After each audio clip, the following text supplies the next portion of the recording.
Hilos, reacciones raritas que ponen en el CEU.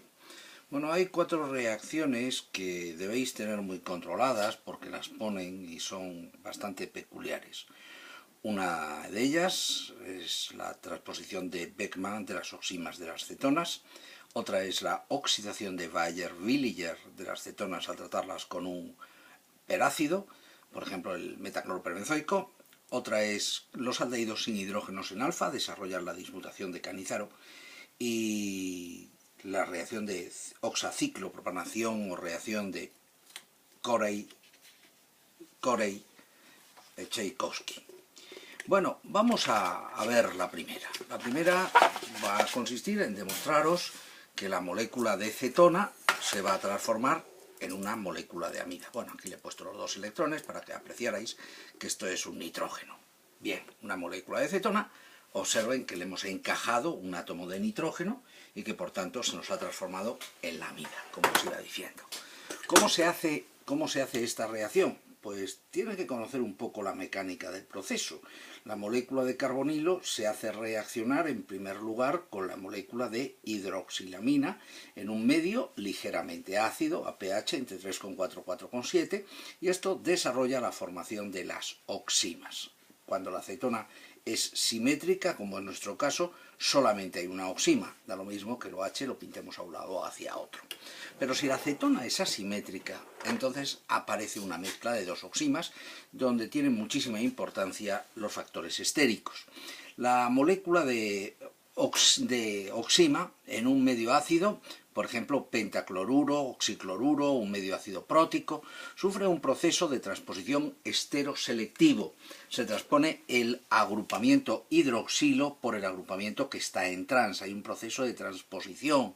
Se nos forma un enol y el enol por tautomería termina dando la amida.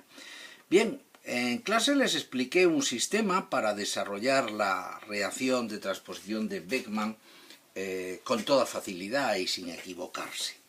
Luego tenemos otra reacción, donde la molécula de cetona es tratada con la molécula de perácido, por ejemplo el metacloroperbenzoico, y mediante un proceso que no aspiro a que lo vean detenidamente porque no suelen preguntar el mecanismo, consiste en adicionar la molécula de perácido y luego a extraer el metaclorobenzoato como buen saliente al tiempo que van formando un doble enlace y se va reacomodando la cadena. Cuando hacen esa reacción, la molécula de cetona, observen que se les va a transformar en una molécula de éster.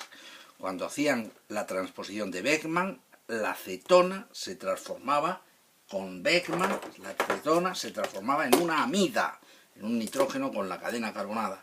En cambio, con perácidos, la cetona se transforma en el éster. Reacción de oxidación de Baeyer-Villiger con perácidos. Luego tenemos otra reacción que se llama la dismutación de Cannizzaro. La dismutación de Cannizzaro sí es importante y sí alguna que otra vez he visto preguntar el mecanismo. Los aldehídos sin hidrógenos en alfa, no enolizables, o fíjense que no es una reacción de cualquier tipo de carbonilo, tiene que ser un aldehído y no puede tener hidrógenos en alfa porque entonces desarrollaría la condensación aldólica con más facilidad. Va a desarrollar la dismutación de Cannizzaro, insisto, pues no puede hacer la condensación aldólica, el mecanismo es una adición nucleofílica. Cuando han adicionado el agrupamiento nucleófilo, que es el hidroxilo, la estructura queda sobrecargada, que resuelve el problema de la carga expulsando un ion hidruro. Y ese ion hidruro como nucleófilo se va a adicionar a otra molécula de carbonilo. Durante un instante está formada la sal del alcohol delante de un ácido orgánico. Como el ácido es más potente, desplaza la sal del alcohol y lo que realmente se obtiene en la dismutación de Cannizzaro es la sal del ácido y el alcohol. Luego verán que los problemas acidulan, ponen clorhídrico acuoso y desplazan la sal del ácido. Por eso se dice que la dismutación de Cannizzaro da el ácido y el alcohol.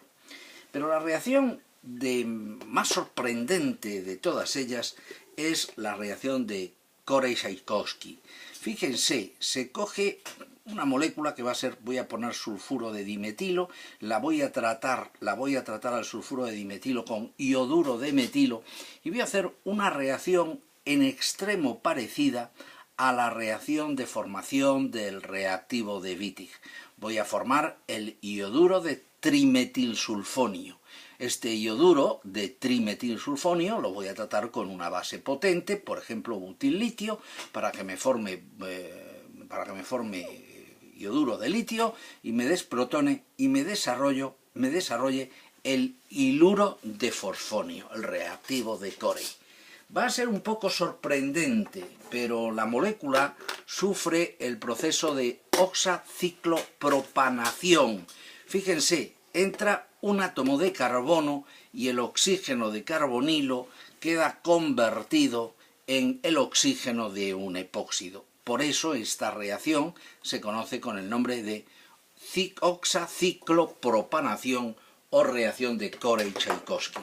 Bien, el mecanismo de la reacción yo creo que no lo tendrían que saber. Me parece que es una cosa como muy especial, muy elaborada, donde nosotros tenemos a la molécula de carbonilo y donde tenemos el iluro este de sulfonio que acabamos de generar, que han visto que lo he hecho con una técnica en extremo parecida a la reacción de Wittig, al reactivo de Wittig, y ahora al polarizar este enlace, este par de electrones me ataca. Polarizo este enlace, este par de electrones me forma esta conexión, y fíjense cómo ahora este par de electrones se los lleva al azufre, al tiempo que con este par ataco. Con este par se los lleva al azufre, y este orbital lleno solapa el orbital vacío, y se me ha producido la oxaciclopropanación, reacción de Corey-Chaykovsky.